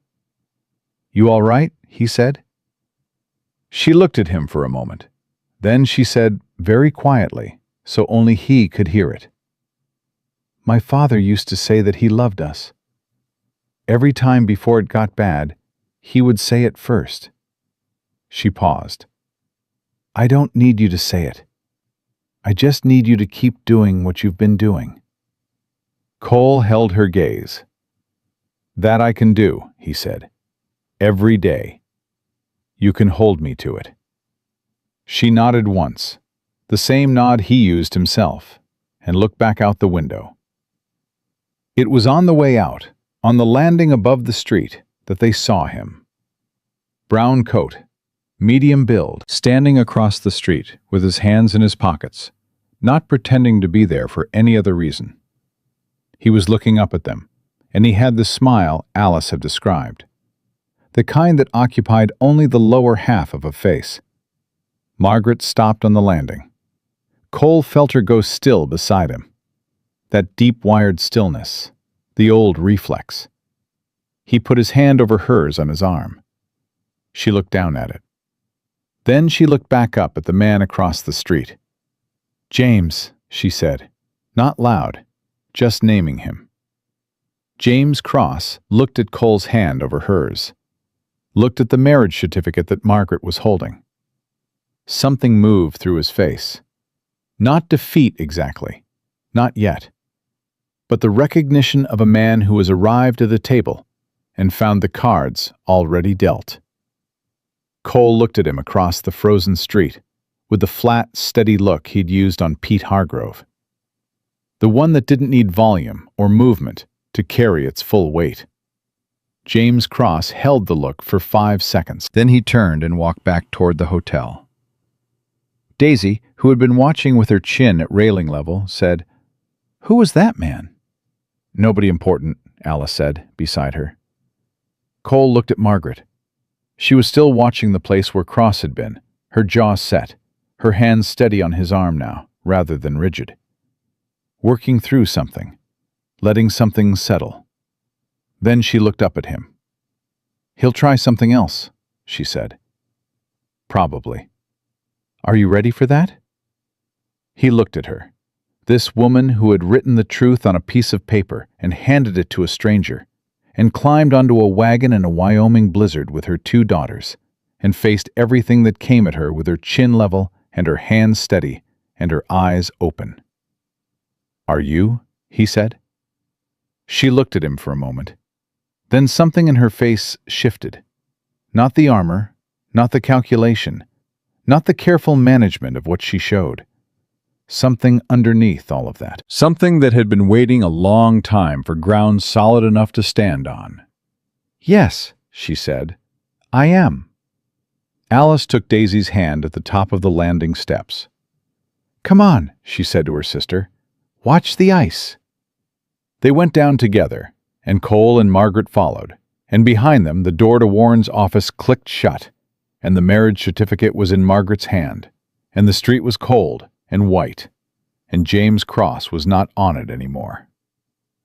Cole untied Reckoning from the rail and helped Margaret up to the wagon seat, and she took his hand this time without the half-second of hesitation. And the grip was the same, strong, cold, certain, but different now, in the way that everything was different now. Not in what it was, but in what it meant. He climbed up beside her. Alice settled Daisy in the back and climbed in after her. "Mr. Horseman," Daisy said. Cole looked back at her. "Yeah, is it far home?" He looked at her. This 6-year-old girl with her mother's eyes and her wild hair and her magnificent, uncomplicated certainty about how the world should work. And he felt the thing again, that warm weight, and this time he had a name for it. 40 minutes, he said, in good weather. "Is it good weather?" He looked at the sky, cold and flat and white, and holding more snow behind it, the way Wyoming winters did, the way they kept something in reserve just to remind you who was in charge out here. "Good enough," he said. He clicked to Reckoning, and they moved out of Granger Falls and onto the road north, and the town fell away behind them. And ahead the road was white, and the mountains were white, and the sky was white, and the ranch was 40 minutes away in the cold, waiting the way it always waited. Solid and his, and now theirs. James Cross did not leave Granger Falls. Cole found that out 2 days later when he rode in for supplies, and Mrs. Aldrich met him at the door of the boarding house, with the particular expression of a woman who has information she considers your right to have. Cross was still at the hotel. He'd been seen at the land registry office and at the courthouse, and twice in conversation with Morris Garrett, the young clerk who'd processed the marriage license. What he'd been asking for, Nobody knew exactly. What he'd been told, Cole intended to find out. He went to Tom Briggs first. Briggs was waiting for him, which meant he'd seen Cole come down the street. He had papers on his desk that he'd clearly been looking at before Cole knocked. "Sit down," Briggs said. Cole sat. "Cross filed a petition yesterday afternoon with Judge Warren." Briggs turned one of the papers and slid it across the desk. "He's claiming the marriage was contracted under duress and without proper consideration. He's also claiming that Mrs. Hartwell, your wife, is unfit to have custody of those children on grounds of moral instability and reckless conduct." Cole looked at the paper. He read it the way he read everything that mattered. Slowly, completely, without letting his face do anything until he'd finished. Moral instability, reckless conduct, abandonment of familial obligation. "He has a doctor's affidavit," Briggs said, "from Columbus. Says Margaret Cross exhibited signs of mental disturbance in the months before her husband's death. Emotional volatility, irrational behavior, failure to maintain appropriate domestic standards." Cole set the paper down. "It's manufactured," Briggs said. "You and I both know that. But Warren has to hear it because it's been properly filed, and there are children involved, and the law is the law." He paused. "Hearing is set for Friday. 3 days." Cole was quiet for a moment. "Warren's a straight judge." "He is, but straight judges work with the evidence in front of them, and right now the evidence in front of him is a lawyer from Ohio with a doctor's affidavit and a story about a widow who ran off to Wyoming with a man she'd never met." Briggs leaned forward. "You need to give Warren a different story, a true one, with something behind it." "What does that mean, practically?" "It means witnesses. People who can speak to Margaret's character and your circumstances. It means documentation of what Robert Cross actually was, if you can get it. And it means Margaret herself, standing in that courtroom, because there is no substitute for a woman speaking her own truth to a judge who is trying to decide if she's capable of raising her children." Briggs looked at him steadily. "She's going to have to do that. Can she?" Cole thought about the woman who had written the truth on a piece of paper and handed it to a stranger. About the woman who had stood on the porch and told him what leverage meant and how not to give it away. About the woman who had said, "I do," in a judge's office 3 days ago, without her voice wavering once. "She can," he said. He rode home faster than the road warranted. Margaret was at the table when he came in, writing a letter. She wrote letters in the mornings while the girls were occupied. Neat, careful letters in that educated hand. And Cole had not asked to whom, because it was her business, and she would tell him when she wanted to. She looked up when the door opened and read his face before he'd taken his coat off. "Tell me," she said. He told her. He put the copy Briggs had given him on the table in front of her and watched her read it the same way he had. Completely, without expression, all the way to the end. When she finished, she set it down and pressed both hands flat on the table. "Moral instability," she said. "Yes." "He used Dr. Harmon." She said the name with a particular flatness. Harmon was Robert's doctor, Robert's friend. He came to the house twice in the last year, both times after... She stopped.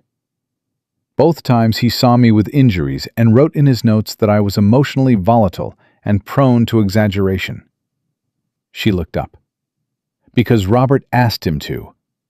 Because Robert was always preparing the ground."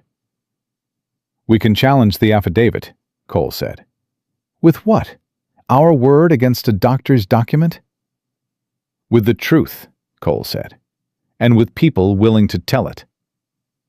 She looked at him for a moment. "What people? I've been here 5 days, Cole. I don't know anyone in this territory." "Mrs. Aldrich knows you," he said. "She fed you supper without asking questions, and refused Cross's dollar. She'll stand up and say what she saw. He sat down across from her.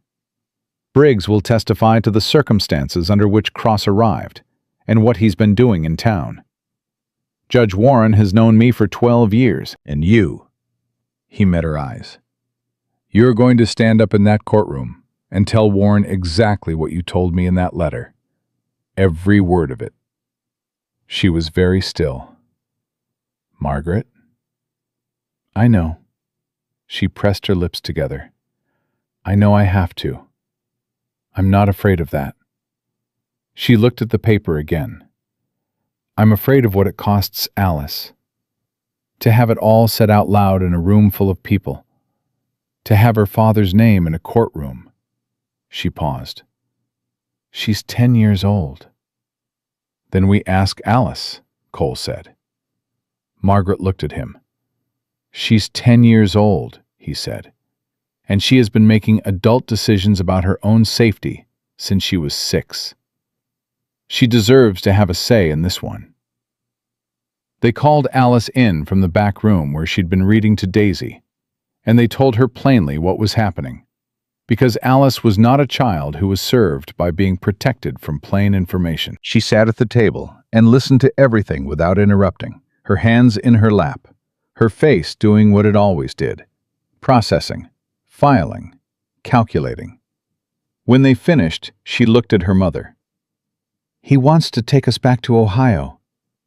He wants legal control over where you live, Margaret said, which could mean Ohio. With him. Possibly. Alice looked at the paper on the table. He came to the house once, she said. After Daddy, after one of the bad times. He looked at Mama's arm, and he said to Daddy, "She really does bring it on herself, doesn't she?" She said it flatly, a fact being reported. I was 7. I remember because I thought the words were wrong, but I didn't have the words for why they were wrong. Margaret closed her eyes for a second. You have them now, Cole said to Alice. She looked at him. Yes, sir. Would you be willing to say it? In front of a judge? Exactly what you just said? She thought about it for a moment, the real kind of thinking, not the fast calculation. Yes, she said. I would. She paused. Because it's true, and because true things should be said out loud. Cole looked at her and felt the thing in his chest that he had been calling warm weight for 5 days and was now willing to give its proper name. He loved this child. Not in the way that came from years of accumulation, but in the immediate way that certain things are true the moment you encounter them. The way you know good water from the first drink. All right, he said. Then that's what we do. The 3 days before the hearing were the longest Cole could remember since the winter Clara died. He rode into town twice more, once to speak with Mrs. Aldrich, who said absolutely and without hesitation, and with the particular steel of a woman who has been underestimated by men all her life and has learned to find it useful. Once to speak with an old cattle driver named Henry Seuss, who had known Margaret Cross in Ohio 2 years ago, and had come west to get away from the memory of what he'd seen, and who said he would speak if it came to that. Margaret wrote 3 letters, one to a woman in Columbus who had been her neighbor for 6 years, one to a midwife who had tended her after the worst of the bad times, and one that she did not show Cole, and which he did not ask about.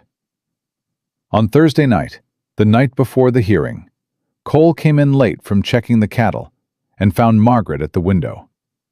Not looking at anything, just standing in the dark with the snow outside and the fire behind her, holding her own elbows. He hung up his coat and came to stand beside her. I keep thinking about what he's going to say about me, she said. In that room, the things he'll call it, the way he'll make it sound. She stopped. I have spent 12 years having my own life described back to me in words that made it unrecognizable. Robert was very good at that. James is better.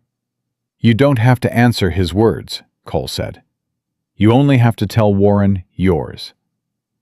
What if it's not enough? He turned to face her. Then we appeal. Then we fight it again. Then we move somewhere his reach doesn't extend, and we fight it from there. He waited until she looked at him. There is no version of this where I stop. You understand that. She looked at him in the firelight. This woman who had learned to read sincerity the hard way, who had built an entire system for detecting the difference between what men said and what they meant, because her survival had depended on getting it right. She looked at him for a long moment. I understand it, she said. And this time, she said it like she meant it, all the way down. He reached out slowly, the way he always moved with her, giving her time and space, and she watched his hand come up, and she did not flinch, and she did not step back, and he put his hand against her face, careful and steady, and she closed her eyes and leaned into it, the way Daisy leaned into her mother. Just slightly, just enough, the lean of someone allowing themselves the thing they have needed for a long time. You're not going back, he said. Not to Ohio, not to James Cross, not to any of it. That part of your life is done. Whatever happens tomorrow, that part is done. She opened her eyes. They were bright. She pressed her hand over his on her face and held it there for a moment. Then she stepped back and straightened, and the armor came back, but different now. Not the armor of a woman defending against threat, but the armor of a soldier the night before a battle she intends to win. Get some sleep, she said. Tomorrow's going to be long. He did. And for the first time in the 5 days since she'd arrived, he slept without the part of his mind standing watch. The courtroom in Granger Falls was the back room of the territorial office, and it was too small for the number of people who showed up on that Friday morning. Word had gotten around, the way word got around in small towns, where the arrival of a lawyer from Ohio was the most interesting thing to happen since the fire at the millinery in October. Cole counted 17 people in the room before he stopped counting. Ranchers and merchants and their wives. Pete Hargrove in the back row with his arms crossed. Mrs. Aldrich near the front in her good coat. James Cross sat at the table on the left with a young local attorney he'd retained, a man named Fowler, who had the look of someone who had accepted money he was beginning to regret. Cross himself looked exactly as Alice had described him. Medium, careful, the smile that operated independently of the rest of his face. He looked at Cole when they came in, and then at Margaret with the assessing look of a man reviewing a problem he's already solved. He looked at Alice and Daisy, and the smile went briefly uncertain before it reestablished itself. Cole put his hand briefly on Margaret's back as they sat down, and she sat straight in her chair with the marriage certificate on the table in front of her, and her hand still in her lap. Warren came in, and the room came to order, and Cross's attorney stood up and delivered his case in the clipped, professional manner of someone reading from a prepared document, which he was. Mental instability, reckless conduct, a hasty and irregular marriage with a man of unknown character, 2 children in need of proper family structure. The doctor's affidavit was presented, a letter from Cross himself attesting to Margaret's erratic behavior in the months following Robert's death. Cole watched Margaret's face while Fowler spoke. She looked at Warren the entire time, not at Fowler, not at Cross, just at Warren, steady and direct, the way she looked at everything that mattered. When Fowler sat down, Warren looked at Cole's side of the room.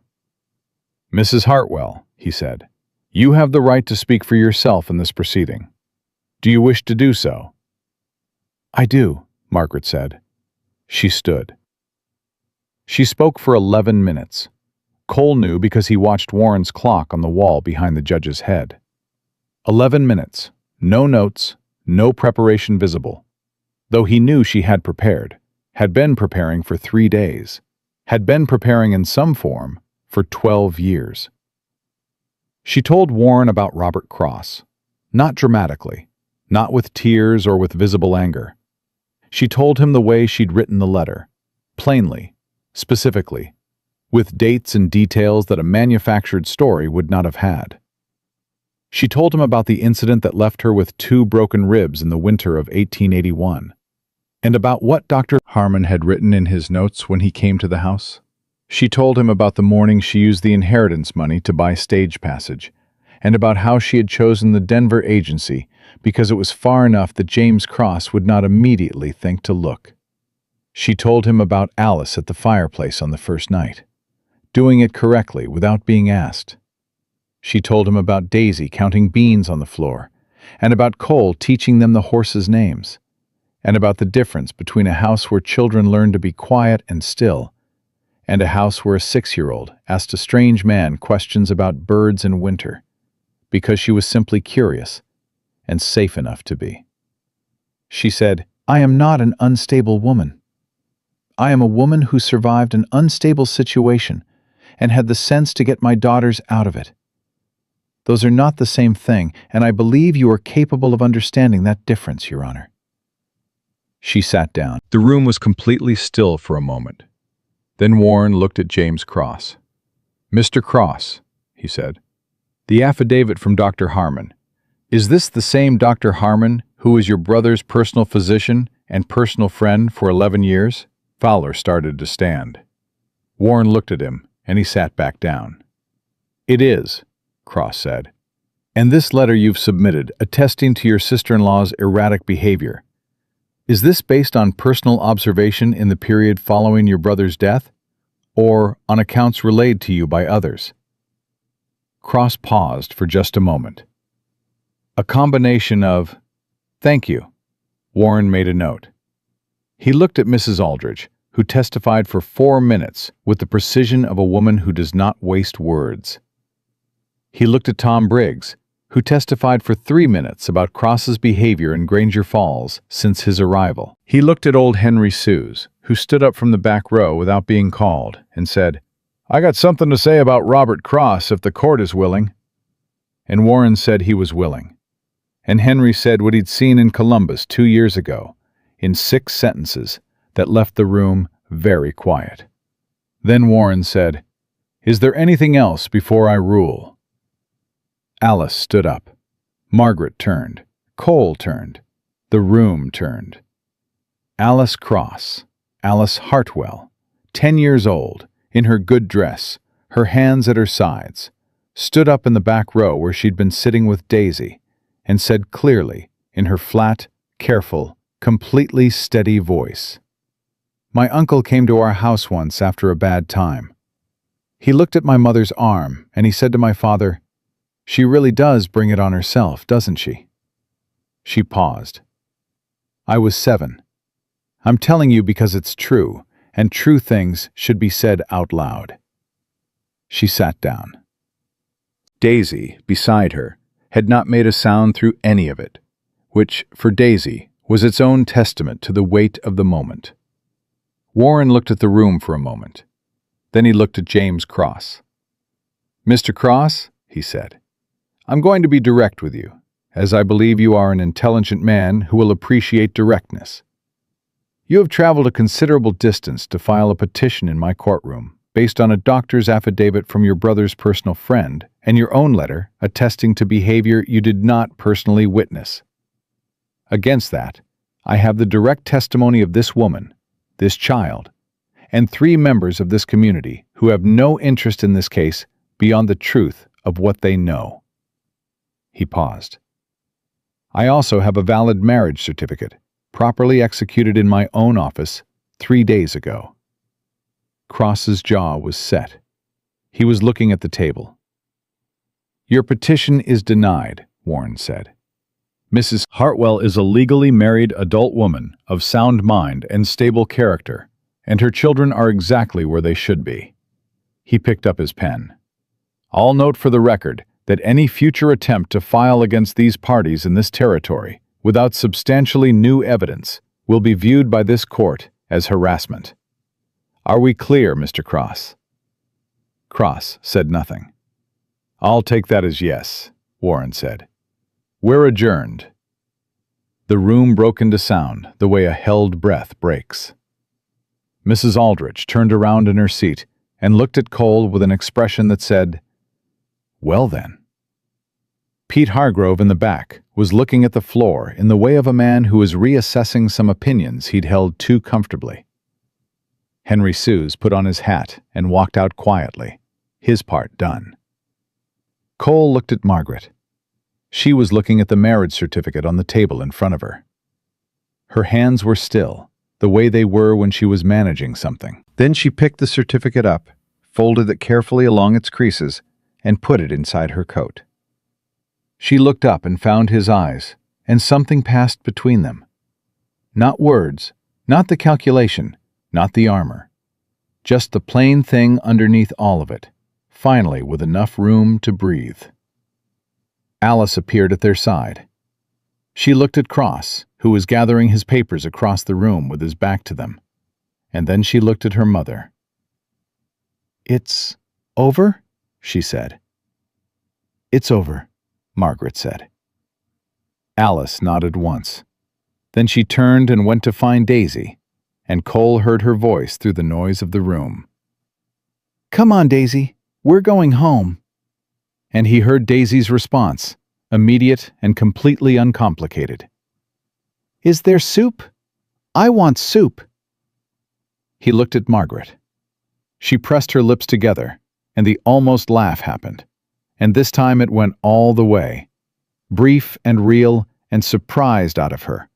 The laugh of a woman who has not laughed without fear in a very long time. James Cross left Granger Falls on the afternoon stage. Cole did not see him go. He heard it from Mrs. Aldrich the following morning, and he relayed it to Margaret over coffee. And she held her cup in both hands and looked at the window and said nothing for a moment. Then she said, "He'll have to live with who he is. That's enough." Cole thought that was probably right. The weeks that followed were cold and ordinary, and in their ordinariness, quietly extraordinary. The ranch that had been Cole's became theirs in the small daily ways that matter more than legal documents. Margaret reorganizing the kitchen so that things made sense to 4 people rather than 1.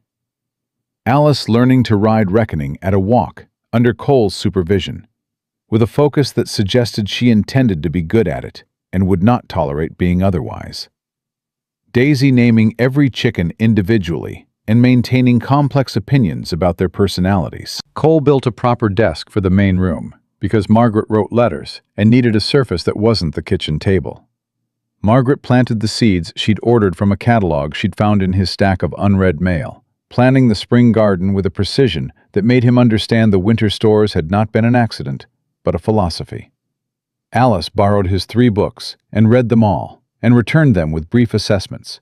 1 good, 1 acceptable, 1 she'd found wanting in its logic, which she explained in detail while Cole listened and found he could not argue with her reasoning. There were hard nights, nights when Margaret woke with a sound in her throat that was not quite a cry, and lay rigid in the dark until the old reflex subsided and the new knowledge settled back in. That the sounds in this house, with the fire, the wind, the horses, Cole's even breathing beside her. He learned to be still on those nights, present, but not pressing, and she learned to reach for his hand in the dark without waiting until the fear had passed. And that reaching was its own kind of healing, slow and unannounced, the way things that are real tend to happen. On a Sunday morning in late January, 6 weeks after Margaret had fallen in the snow on the Granger Falls stage platform, Cole woke before dawn to find the bedroom empty and both girls' voices coming from the main room. He came down to find Daisy sitting on the floor in her nightgown, with the kitchen cat that had appeared sometime in December and taken up residence without asking permission, and Alice at the table with his copy of the Wyoming Territorial Survey, reading it with a cup of warm milk beside her. The fire was built, the coffee was on. Margaret was at the window. She turned when he came in, the way she always turned when she heard him. Not startled, not braced, just turning. Her hair was down.